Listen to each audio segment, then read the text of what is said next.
Q&A, karena setiap pertanyaan selalu ada jawaban. Dipandu oleh Yohana Margareta.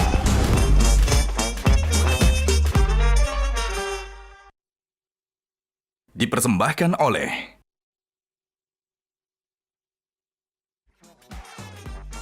Sujiwo Tejo, Refli Harun, Rai Rangkuti, Intan Saumadina, Gian Luigi,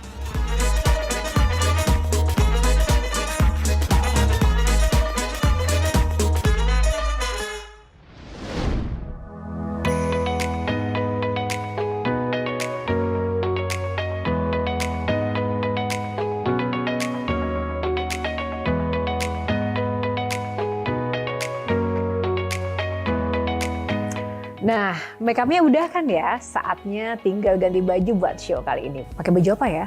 Ada sih satu yang istimewa. Kita langsung aja ke wardrobe ya. Wow, bagus banget. Bagus ya? Wah, ini juga ada ya untuk cowoknya ya?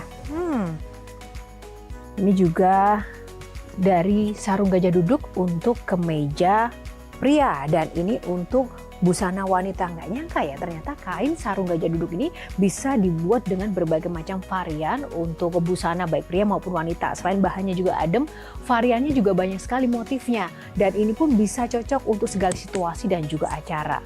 Tak dapat dipungkiri, sarung gajah duduk memang legenda Nusantara. Dan jangan lupa yang ada tulisan Arabnya.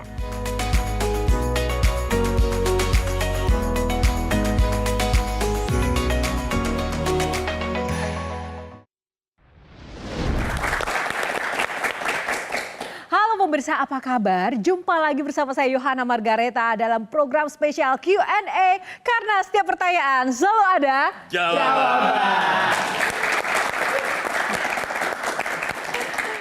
Namun seperti biasa, saya tidak akan tampil sendiri. Dan kali ini ditemani oleh para panelis yang baik hati dan setia bersama Q&A. Langsung saja kita sambut, ada Refli Harun.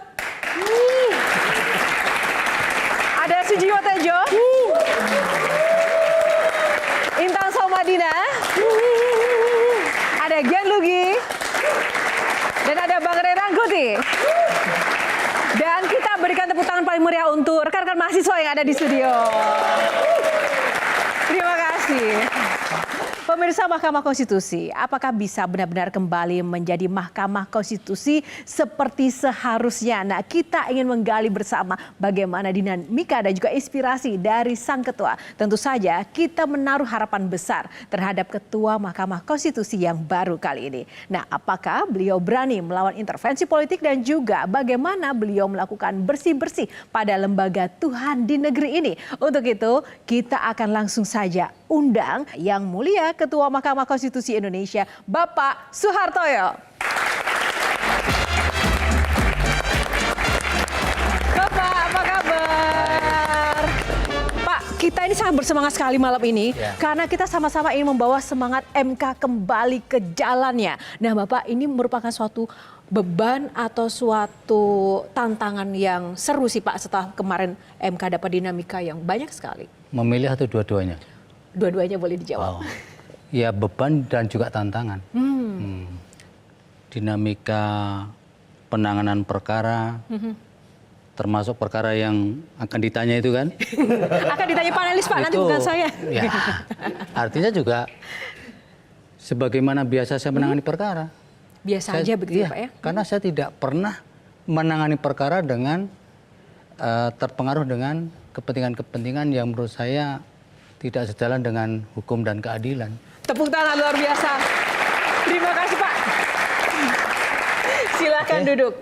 Baik, di awal kita sudah mendapatkan semangat yang positif dari Bapak Soehartoyo. Nah, kita langsung saja Pak masuk ke aturan main pada Q&A kali ini. Ada 9 box dan di dalamnya akan ada topik-topik menarik. Silahkan nanti Bapak memilih topik yang mana dan kita akan gali bersama. Nah, yang pertama langsung saja Bapak berkenan memilih box nomor berapa? 7. Nomor 7. Baik, kita buka box nomor 7. Ketok palu. Oke, yang pertama ketok palu. Bagaimana Bapak melihat MK saat ini, Pak? Saat ini atau kemarin? Kemarin dulu, baru saat ini, dan ke depan, Pak. Mbak, saya rasa MK, kalau MK-nya tidak ada persoalan. Yang menjadi persoalan, Pak? Iya, persoalannya mungkin persepsi publik ya, yang kemudian melihat ada putusan yang kemarin kemudian dianggap bahwa itu menimbulkan persoalan yang sebenarnya kalau dari sisi konstelasi proses penanganan perkara maupun tata cara pengambilan keputusannya sebenarnya kan sudah sesuai dengan hukum acara. Kebetulan perkara yang diputus ini nuansa politiknya sangat kuat sehingga putusan itu kemudian bisa ditafsirkan bahwa itu putusan yang kemudian ada muatan-muatan tertentu, terlebih setelah dikaitkan dengan adanya putusan Majelis Kehormatan Mahkamah Konstitusi itu. Kehormatan Mahkamah Konstitusi itu kan kemudian memang ditemukan ada konflik of interest yang kemudian pada suatu titik kemudian menjatuhkan sanksi kepada salah satu hakim itu.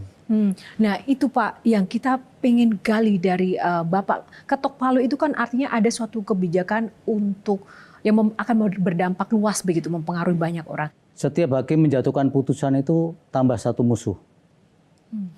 Kalau dalam praktek-praktek peradilan tidak di Mahkamah Konstitusi, Mbak, dalam perkara-perkara sifatnya privat, misalnya perkara perdata, ketika kita mutus perkara perdata, memenangkan penggugat, tergugat pasti akan menjadi lawan kita. Dalam perkara yang publik, misalnya perkara pidana, ketika kita menjatuhkan pidana kepada seorang terdakwa, kalau putusannya itu kemudian meringankan terdakwa, musuh kita adalah jaksa penuntut umum. Itu satu lawan akan datang.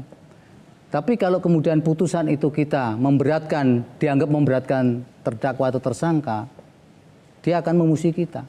Jaksa akan menjadi kawan kita. Dan Bapak selalu siap dengan konsekuensi itu. Selalu, dan iya. Jadi kalau jadi hakim memang nggak boleh baper ya Pak ya? Nggak boleh. Oh iya, tidak boleh dan tidak pernah juga kalau bagi saya loh. Nggak tahu hakim ya. Baik, kita persilakan panelis yang pertama untuk bertanya adalah Bang Refli. Silakan Bang Refli. Tapi ini Pak Ketua, biar objektif ya, saya bikin polling tuh di tempat saya, di channel saya, dan yang sudah voting itu 54.000. Oh, banyak kan? Pertanyaannya adalah setelah MK memiliki ketua yang baru, Dr. Soehartoyo, apakah Anda percaya MK akan netral seandainya ada permohonan sengketa pemilu? Unfortunately, jawabannya saya kasih 3 pilihan. A percaya, B tidak percaya, C ragu-ragu. Saya kasih room ragu-ragu. Percayanya 8% cuma Pak Ketua. Bahwa MK bakal netral itu 8% cuma yang percaya. Yang tidak percaya, unfortunately 72%. Dan yang ragu-ragu 20%. Jadi masih banyak yang skeptis bahwa MK bakal netral di sengketa pilpres atau pileg nantinya. Pertanyaan saya kepada Pak Ketua, apa taktik atau strategi, apa trik atau apapun kebijakan untuk mengembalikan kepercayaan masyarakat terhadap MK ini yang menurut saya berat sekali untuk dikembalikan. Baik, silakan Bapak. Saya akan buktikan bahwa bagaimana 8% itu kemudian bisa saya buktikan bahwa argumen itu atau data itu kemudian menjadi tidak benar ketika nanti MK menangani perkara sengketa 8% Pak, 70%. 70 kan yang ragu tadi. 8 Pak. Yang percaya. Iya makanya 8%. Makanya mungkin mereka punya pandangan berarti kan persoalannya bukan bukan figur sayanya atau kalau figur sayanya berarti pikiran saya bahwa ini Harusnya lebih ya Pak? mereka punya figur lain di MK itu yang sebenarnya bisa lebih baik dari saya, mungkin bisa tidak 8%. Asumsinya jadi sebenarnya polling itu juga merupakan Iya. efek dari kasus kemarin yang berdampak pada MK secara Iya. keseluruhan. Jadi siapapun Tapi hakimnya tetap akan ada Pak keraguan. Ketua jangan sedih. gitu. Menurut saya siapapun yang diletakkan sebagai ketua namanya saat ini memang lagi sulit MK kepercayaan Betul. publik. Iya. Silakan Iya. Bang Tejo. Kalau menurut saya, maaf Pak Ya. Soehartojo, ini cara orang Jawa menjawab. Gitu loh. Jadi itu 8% tidak percaya, mungkin karena saya yang jadi ketua kan gitu. Ya. Mungkin kalau orang lain lebih Ya, besar ya. lagi yang percaya. Hakimnya- Itu cara orang Jawa menjawab bahwa yang lain-lain ini nggak lebih baik dari gitu. Loh, soalnya kan jenengan kan sering beda pendapat kan. Jadi Tapi gimana sebaliknya gitu? Iya, cara membawaannya orang Jawa begitu gitu loh. Bener nggak sih Bapak? tapi kan gini Pak Tejo, orang melihat sekarang ini tidak kemudian secara parsial bahwa ini Soeharto atau ini Prof Saldi atau ini Prof Arif atau hakim yang lain. Melihatnya adalah lembaga, pasti Mahkamah Konstitusi. Sehingga pollingnya Mas Rebi itu mestinya ditujukan kepada lembaga MK. Jadi tidak, kalau dipisah dengan ketua saya kira siapapun yang jadi ketua saya kira kalaupun di atas 8% juga tidak akan jauh dari 8%. Caranya bagaimana ya Bapak Kalau Soehartoyo? Mas Tejo aja, tadi saya dibilang sering dissenting berbeda pendapat. Dissenting opinion. Cuman 8, bagaimana dengan yang tidak pernah? Iya. Bagaimana kok? Logikanya? Iya. Memang ada yang nggak pernah di situ, Pak? Hah? Ada yang nggak pernah di situ, Pak? Nah, Bang Rangkuti mestinya Tapi mencoba untuk senang membaca putusan MK, jadi tahu nanti. Banyak sekali soalnya. Nggak, saya kasih Mana yang- background informasi. Saya puji beliau ini karena satu dari 2 hakim yang mau mengabulkan penghapusan presidensial threshold. Itu perjuangan banyak civil society. Satu hakim lainnya Saldi Isra. Dan yang kedua, dalam putusan kemarin, beliau adalah satu dari 4 hakim yang dissenting opinion. Tidak mengabulkan putusan yang 90 Gibran kemarin. Itu saja informasi tambahan. Artinya Anda memaknai ini seperti apa Beliau bukan harapan part yang of the bisa kita problem, bukan bagian dari letakkan konflik pada di MK. Bapak? Itu Bukan soalnya. bagian dari konflik MK. Oke. Latihannya apa Pak? Untuk teman-teman mahasiswa supaya untuk dissenting opinion terus berbeda pandangan terus gitu. Kan dari anak-anak kita diajarin sama pandangan, naik ke puncak pasti ada pohon cemara, ada. Nah, latihan untuk selalu berbeda pandangan itu gimana Pak? Sering-sering ikut debat berarti. Kan oke, mungkin untuk teman-teman lagu-lagunya sama sejak anak-anak. Pada hari Minggu kutur dibesarkan oleh itu. Tapi kan pandangannya ternyata hari Minggu itu nggak harus naik delman, nggak harus gitu loh. Pertanyaan itu agak berat ya, karena saya sepertinya Mas Tejo menemukan begitu saja. Artinya dari saya berdarah-darah jadi hakim dari kampung ke kampung, dari pelosok-pelosok Nusantara ini. Saya sudah 14 kali mutasi jadi hakim itu. Dari hanya di kabupaten yang paling sepi di suatu provinsi itu sampai sekarang di MK itu ya saya hanya terbentuk karena mungkin bagaimana sih ketika masyarakat atau bagian dari masyarakat rakyat itu susahnya mendapatkan suatu keadilan itu Mas Tejo, sehingga ketika saya setiap mengadili perkara itu, baik ketika masih di peradilan di bawah Mahkamah Agung maupun setelah di MK ini, tidak bisa dilepaskan dari bayang-bayang saya bahwa di belakang persoalan yang saya harus putus ini adalah masyarakat yang di sana terletak nasib-nasib rakyat-rakyat yang mungkin sangat membutuhkan putusan ini. Jadi ketika itu selalu kita form kita secara konsisten kita pedomani, kita pegang. Kita sepertinya kemudian sulit untuk terpengaruh dengan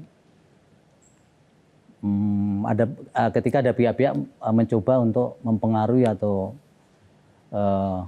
mengganggu sikap pilihan itu yang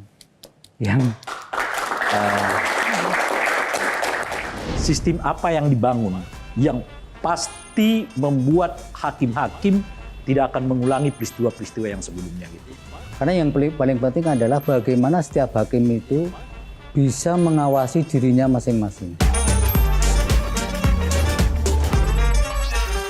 Jelajahi cara baru mendapatkan informasi. Download Metro TV Extend sekarang.